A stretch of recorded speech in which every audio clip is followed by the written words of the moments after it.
उत्तर प्रदेश की सरकार झूठ बोलने में नंबर 1 है।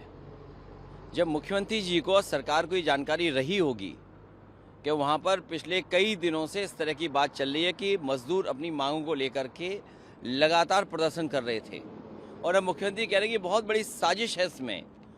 सवाल ये है कि अगर साजिश है तो उनका इंटेलिजेंस कहाँ चली गई थी? इंटेलिजेंस भी क्या उन्हीं के साथ बंगाल में प्रचार करने चली गई थी क्या? ये साजिश जो बता रहे हैं वो अपनी नाकामी छिपा रहे हैं। और नोएडा पे जब इतना ध्यान देते हैं, अगर केवल उद्योगपतियों के लिए आप काम करेंगे, बड़े लोगों के काम करेंगे, तो स्वाभाविक है इस महंगाई में, उस लगातार बढ़ती हुई महंगाई में मजदूर स्वाभाविक के सामने आएंगे अपनी मांग को लेकर के। और जब बगल के प्रदेश में मांगे मान ली गई हैं तो आपके प्रदेश में क्यों नहीं मांगी जा रही हैं? तो मजदूरों से जो आज बातचीत के लिए कमेटी बनी है, समिति बनी है, ये पहले भी बन सकती थी। और ये सरकार अन्याय करने में नंबर 1 है। जितना झूठ बोलने में नंबर 1 है, उतना अन्याय करने में भी नंबर 1 है। अन्याय न हो, मजदूरों की बात सुनी जाए। अगर मजदूरों की बात नहीं सुनी जाएगी तो जब कल इन्वेस्टमेंट की बात आएगी तो आखिरकार अंततः यही मजदूर हैं जो कारखाने चलाएंगे, उद्योग चलाएंगे। सरकार के ऑफिशियल्स की तरफ से कहा गया कि हर पहलू पे जांच करी जाएगी, कहीं किसी से प्रेरित तो ये प्रदर्शन नहीं था। साथ में कुछ सोशल मीडिया अकाउंट्स पे भी कार्रवाई हुई। सरकार के एक मंत्री हैं, वो कह रहे हैं कि विपक्ष का हाथ है इस पूरे प्रोटेस्ट में। ये सरकार का खुद कराया हुआ आंदोलन है। सरकार ने खुद नहीं सुना। और फिर यही बात अगर है, साजिश है, विपक्ष कर रहा था, तो इनकी इंटेलिजेंस फेलियर क्यों है? इंटेलिजेंस कहाँ गई थी? क्या वो भी प्रचार करने चली गई थी? क्या वो वनस्पति के चक्कर में उनको भी होश नहीं रहा कि क्या नोएडा में हो रहा? और नोएडा कोई सामान्य जगह नहीं है, वो दिल्ली के करीब सबसे प्रतिष्ठित जगह है, जिस नोएडा को लेकर के प्रधानमंत्री, मुख्यमंत्री न जाने क्या क्या कहते थे।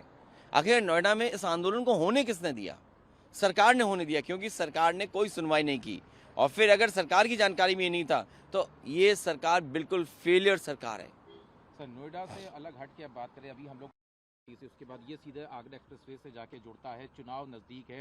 एक दौर था 2021 में, इसी चुनाव से एक जो जनसैलाब उभरा था, इसी रोड से हम लोगों ने सबने देखा था। क्या लगता है अब 27 की तरफ भी दिन जो है आपके जो काउंटिंग चल रही थी वो भी कहीं ना कहीं उसके नज़दीक पहुँच गए? देखिए, समाजवादी विकास की दिशा में उत्तर प्रदेश को लेके जाएगी। किसान की कितनी मदद सरकार ने की है, सरकार उसका किसान उसका आकलन करेगी। सरकार ने तो आय दोगुनी की बात की थी। आज किसान आकलन करेगा कि आय दोगुनी हुई कि नहीं हुई। और जिन्होंने ये नारा दिया था अच्छे दिन वाले, अब बुरे दिन जाने वाले हैं, तो सरकार को सोचना चाहिए कि किसान की आय दोगुनी हुई कि नहीं हुई। सवाल इसके साथ साथ और बड़ा भी है। जो महिला विधेयक लेकर के आ रहे हैं, जिसमें आरक्षण देने जा रहे हैं, जहाँ आपने सशक्तिकरण के लिए कोई काम नहीं किया, संरक्षण के लिए काम नहीं किया, सुरक्षा को लेकर के कोई काम नहीं किया, और आप आरक्षण की बात कर रहे हैं। और फिर तब जब कॉन्स्टिट्यूंसी अभी तक बनी नहीं है, मान लीजिए आप आरक्षण दे रहे हैं, वुमेन रिजर्वेशन आ रहा है, उनकी कॉन्स्टिट्यूंसी कहाँ है? और फिर कहते हैं आबादी के हिसाब से देंगे, तो ये तो गिनती का सवाल है ना। अगर गिनती का सवाल है तो हमें गिनती तो करनी चाहिए। आपने सेंसस नहीं कराया, सेंसस के बाद डिलिमिटेशन कॉन्स्टिट्यूंसीज बनेंगी, और कॉन्स्टिट्यूंसीज के बाद क्या आरक्षण बनेगा? तो आरक्षण आप देना चाहते हैं, कॉन्स्टिट्यूंसी आपने नहीं बनाई, कहाँ से महिलाएं लड़ेंगी? कॉन्स्टिट्यूंसी कौन सी होगी? क्योंकि सेंसस से आप घबरा रहे हैं। सेंसस इसलिए नहीं कराना चाहते हो, आप सब आंकड़े छिपाना चाहते हो। दलित, पिछड़े कितने हैं आप गिनने नहीं चाहते हो, क्योंकि जब आधी आबादी को गिनोगे तो आधी आबादी का गिनती ज़्यादा निकलेगी।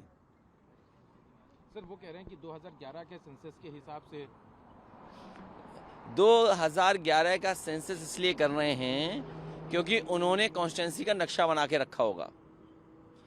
2011 का सेंसस से आसान तरीके से इनके अंडरग्राउंड लोग, अनरजिस्टर्ड लोग जो देश को विभाजन की तरफ ले जाते हैं, उन्होंने कोई नक्शा बनाया हुआ होगा कॉन्स्टिट्यूंसी का, इसीलिए नया सेंसस नहीं करना चाहते हैं। लेकिन कई सुझाव ऐसे भी आए। इलेक्शन कमिश्नर जो पूर्व में रहे, उन्होंने कहा कि ऐसा भी एक हो सकता है कि आप सेंसस करें, बाद में डिलिमिटेशन करें, उससे पहले भी आप आरक्षण दे सकते हैं।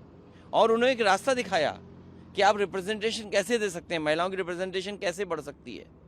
और उसके लिए उन्होंने ये भी सुझाव दिया कि जिस पॉलिटिकल पार्टी या अलायंस को जितना वोट मिलता है, जितना वोट शेयर है, उसके हिसाब से महिला आरक्षण हो सकता है। और फिर बाद में आप सेंसस जब पूरा हो जाएगा 26 के बाद और 27 के बाद, तो आप नई कॉन्स्टिट्यूंसी बना करके उन्हें उनको कॉन्स्टिट्यूंसी में शामिल कर सकते हैं। आप आरक्षण की बात कर रहे हैं, इस वक्त तमाम कार्यक्रम में आप भी एक कार्यक्रम में शामिल रहने वाले, लेकिन इसी सब दरमियान आज रायबरेली में एक बड़ी प्रतिमा का अनावरण बीजेपी के प्रदेश अध्यक्ष के द्वारा किया गया है। पूरा एक स्मारक है जो वो वहाँ कह रहे हैं हम इसका अनावरण किया। भारतीय जनता पार्टी जब सपा और बसपा से हार गई, उसके बाद से बाबा साहब भीमराव अम्बेडकर जी का ही सम्मान करने लगे। जिस समय इनकी बड़ी हार हुई थी यूपी में, सपा बसपा का गठबंधन हो गया था, बहुजन लोग एक आ गए थे। अब पीडीए के लोग, वही समुदाय के लोग एक साथ आ गए हैं, वो बीजेपी का मुकाबला कर रहे हैं। ये प्रतिमाएं तो लगा रहे हैं, लेकिन बाबा साहब भीमराव अम्बेडकर जी के रास्ते पे नहीं चल रहे हैं। और सबसे बड़ा सवाल तो यही है कि आप संविधान बार बार बदल रहे हैं।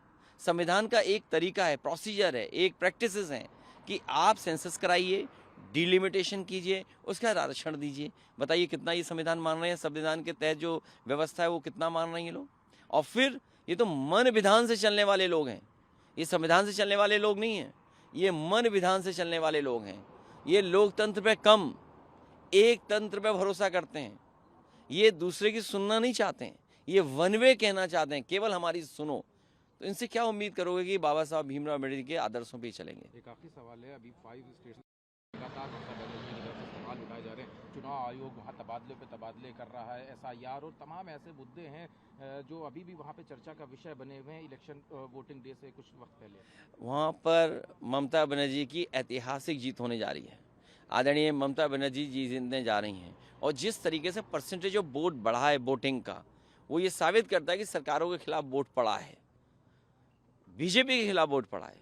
बीजेपी की जो हार होने जा रही है, जहां वोट पड़ चुका है, उसको छिपाने के लिए ये सब तंत्र और मंत्र और पूरा प्रशासन लगा रहे हैं।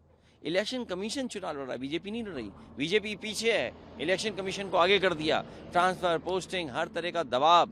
और क्या कह रहे हैं बीजेपी के लोग कि हिसाब किताब होगा, पाई पाई का हिसाब किताब होगा। यूपी का तो बताएं, यहाँ पर लूट मची हुई है, पूरा उत्तर प्रदेश लूट लिया, लेकिन प्रधानमंत्री जी नहीं यहाँ पर पाई पाई का हिसाब ले पा रहे हैं। सीएम कल वहाँ पे तो उन्होंने उर्दू भाषा का जिक्र किया और कहा कि 2017 के बाद से ना आप कोई दंगा है ना कोई माफिया है, आप सब चंगा है, अब सड़कों पे नमाज भी नहीं होती है। देखिए, ये कहने के योगी हैं, लेकिन किसी ने कही का ये नकली संत हैं, ये नकली संत हैं।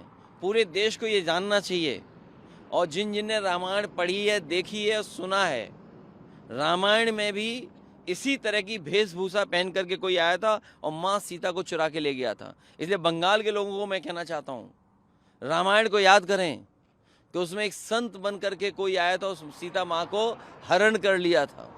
इसलिए सावधान रहें ऐसे लोगों से जो पहनावा दूसरा पहन करके आते हैं। ये नकली संत लोग हैं जिन्होंने उत्तर प्रदेश को बर्बाद कर दिया हो। भ्रष्टाचार चरम सीमा पर हो, बेरोजगारी चरम सीमा पर हो, इन्वेस्टमेंट आया ना हो। नोएडा जैसी सबसे प्रेस्टिजियस जगह जहाँ हर व्यक्ति इन्वेस्टमेंट करना चाहता है, वहाँ सोचिए दंगा करा दिया। दंगा नहीं, दंगा से भी बड़ी चीज़ करा दी, गाड़ियाँ जल गईं, तोड़ फोड़ हो गई, और पुलिस की हिम्मत नहीं हुई उस आंदोलन को रोक दें। और क्या कहते हैं, विपक्ष के लोगों की साजिश है। तुम्हारी इंटेलिजेंस क्या कर रही थी? इंटेलिजेंस भी क्या वनस्पति लेकर के बंगाल चली गई थी क्या? वो भी चुनाव प्रचार में चले गए थे क्या?